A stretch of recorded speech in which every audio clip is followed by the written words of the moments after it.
kabarnya? Semoga dalam keadaan sehat dan tetap semangat mengikuti pembelajaran jarak jauh ya. Kembali lagi bersama saya Rani Yuliasi dalam pembelajaran geografi. Nah, pada pertemuan kali ini kita akan membahas tentang pengelolaan sumber daya alam, berwawasan lingkungan dan berkelanjutan. Kira-kira apa yang dimaksud dengan pengelolaan sumber daya alam, berwawasan lingkungan dan berkelanjutan? Mari kita lihat sama-sama. Yang pertama, kita akan bahas tentang pengelolaan sumber daya alam berwawasan lingkungan. Pengelolaan sumber daya alam berwawasan lingkungan artinya mempertimbangkan kelestarian dan jangan sampai menimbulkan dampak negatif bagi lingkungan. Atau dengan kata lain, pengelolaan sumber daya alam yang berwawasan lingkungan adalah pengelolaan sumber daya alam yang tidak menimbulkan kerusakan atau kerugian pada sumber daya atau komponen lingkungan yang lain. Pengelolaan sumber daya alam berwawasan lingkungan dapat diterapkan pada pertanian padi sawah.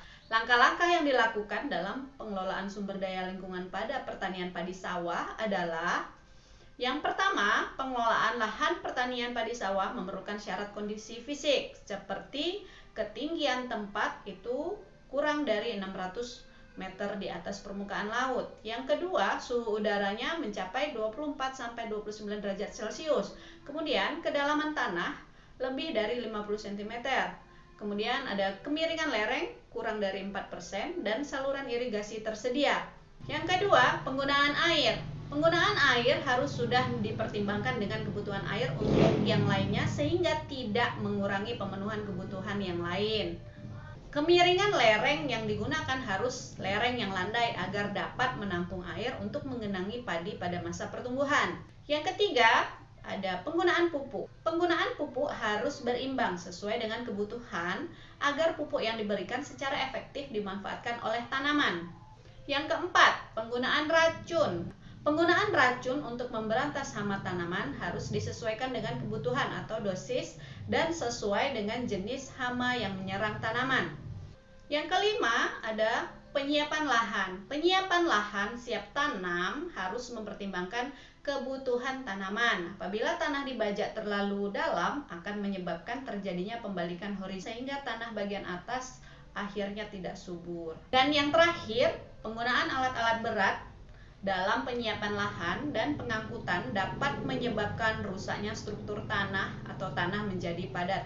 Penggunaan bahan bakar dan minyak pelumas mesin pada mesin pengolah tanah apabila tercecer akan menyebabkan tercemarnya air dan tanah sehingga kualitas tanah semakin menurun, produktivitas semakin rendah dan meracuni jenis tanaman.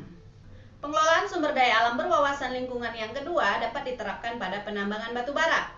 Penambangan batu bara secara ekonomis dapat memberikan pendapatan yang besar bagi perekonomian dan cadangan energi nasional. Dalam proses penambangan batu bara harus memperhatikan beberapa aspek yang lain agar tidak menimbulkan kerugian pada lingkungan. Nah, kira-kira aspek-aspek apa saja yang harus diperhatikan? Mari kita lihat sama-sama. Yang pertama, penambangan batu bara yang berlebihan akan menyebabkan habisnya cadangan batu bara di dalam perut bumi. Penambangan dengan tidak mempertimbangkan bentuk dan pengangkutan yang sesuai akan menyebabkan robohnya dinding galian. Hal ini bisa menimbulkan korban jiwa dan gempa runtuhan bagi daerah di sekitarnya. Yang kedua, penggunaan alat-alat berat dan mesin pemotong batu bara dapat menyebabkan polusi udara sehingga sinar matahari tidak sempurna dan proses fotosintesis yang berlangsung pada tanaman akan terganggu. Dan yang terakhir, penggunaan batu bara yang tidak terkendali seperti pembangkit listrik tenaga uap akan menyebabkan kandungan CO2 di atmosfer semakin tinggi. Hal ini dapat mengakibatkan pemanasan global dan kandungan sulfur yang ada pada batu bara akan menyebabkan hujan asam. Pemanasan global akan menyebabkan suhu bumi naik, akibatnya es di kutub akan mencair dan permukaan air laut naik sehingga pesisir yang rendah dan landai akan tergenang. Sekarang kita masuk ke pengelolaan sumber daya alam yang kedua, yaitu pengelolaan sumber daya alam berkelanjutan. Artinya, pengelolaan sumber daya alam yang dilakukan secara terus-menerus. Pengelolaan sumber daya alam berkelanjutan dapat kita lihat pada peternakan sapi potong. Peternakan sapi potong yang akan diuraikan adalah peternakan sapi potong yang diintegrasikan dengan pertanian padi sawah, seperti yang telah dikembangkan di daerah Jawa Tengah. Peternakan sapi potong ini dilakukan dengan cara sebagai berikut. Yang pertama, pakan sapi diperoleh dari jerami padi yang ada di sekitar peternakan. Yang kedua, kandang sapi ditempatkan pada suatu tempat yang dikelola secara kelompok. Yang ketiga, kotoran atau limbah hewan ternak ditampung dan diolah menjadi pupuk yang digunakan untuk memupuk lahan pertanian di sekitarnya, sehingga lahan pertanian menjadi lebih subur. Nah, dari kegiatan tersebut ada beberapa keuntungan yang dapat diperoleh secara ekonomis oleh peternak. Yang pertama, menampung tenaga kerja untuk memelihara sapi. Yang kedua, pendapatan sampingan dari usaha ternak sapi. Yang ketiga, harga jual ternak memiliki daya saing yang tinggi karena sapi potong yang dijual memiliki kesehatan dan besar sapi yang ideal. Dan yang keempat, produksi padi terus meningkat karena unsur hara yang dibutuhkan senantiasa tersedia. Nah, selain keuntungan ekonomis, ada juga keuntungan yang diperoleh secara ekologis oleh peternak. Di antaranya, yang pertama ada siklus atau aliran energi bersifat semi tertutup. Yang kedua, banyak sapi potong yang diusahakan disesuaikan dengan jumlah pakan yang tersedia sehingga tidak merusak vegetasi yang lainnya. Dan yang ketiga, limbah yang terbuang tidak mengotori lingkungan karena diolah menjadi pupuk organik. Dan yang terakhir, sapi dipelihara dalam kandang sehingga tidak merusak lingkungan yang lain. Sekarang kita masuk ke keuntungan yang diperoleh secara lingkungan oleh peternak. Yang pertama, bau kotoran tidak mengganggu masyarakat. Yang kedua, tanaman atau vegetasi yang lain tidak terganggu. Yang ketiga, tenaga sapi dapat digunakan untuk menyiapkan lahan siap tanam pada lahan pertanian. Yang keempat, pengolahan limbah ternak dapat dipadukan dengan pengolahan gas bio. Sekarang kita masuk pada pengelolaan sumber daya alam berkelanjutan yang kedua. Pengelolaan sumber daya alam berkelanjutan yang kedua, kita bisa lihat pada bidang pertanian organik. Pertanian organik yang akan dijelaskan adalah pertanian organik hortikultura yang diintegrasikan dengan peternakan seperti yang telah dikembangkan di daerah Bogor.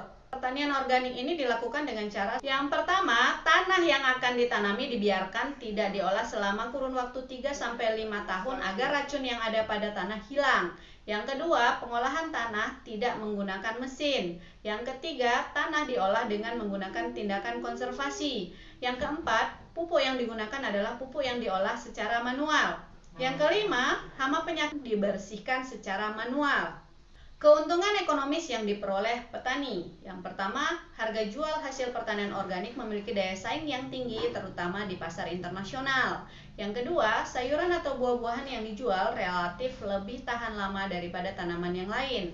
Dan yang terakhir, permintaan produk dari pertanian organik setiap tahun terus meningkat. Keuntungan ekologis yang diperoleh petani. Yang pertama, keseimbangan ekologis dapat dipertahankan. Yang kedua, keanekaragaman hayati dan plasma nutfah di alam dipertahankan dan berkembang secara alamiah. Yang ketiga, ketahanan ekosistem semakin kuat karena diversifikasi flora dan fauna tidak terganggu. Dan yang terakhir, keuntungan secara lingkungan yang diperoleh petani adalah yang pertama, air tanah dan air permukaan terbebas dari pestisida dan polutan pertanian. Yang kedua, udara terbebas dari pestisida dan gas metan. Yang ketiga, biota dan tanaman lain tidak terganggu. Nah, demikianlah pembelajaran kita pada pertemuan kali ini. Semoga mudah dimengerti dan bermanfaat, dan tetap semangat mengikuti pembelajaran jarak jauh. Wassalamualaikum warahmatullahi wabarakatuh.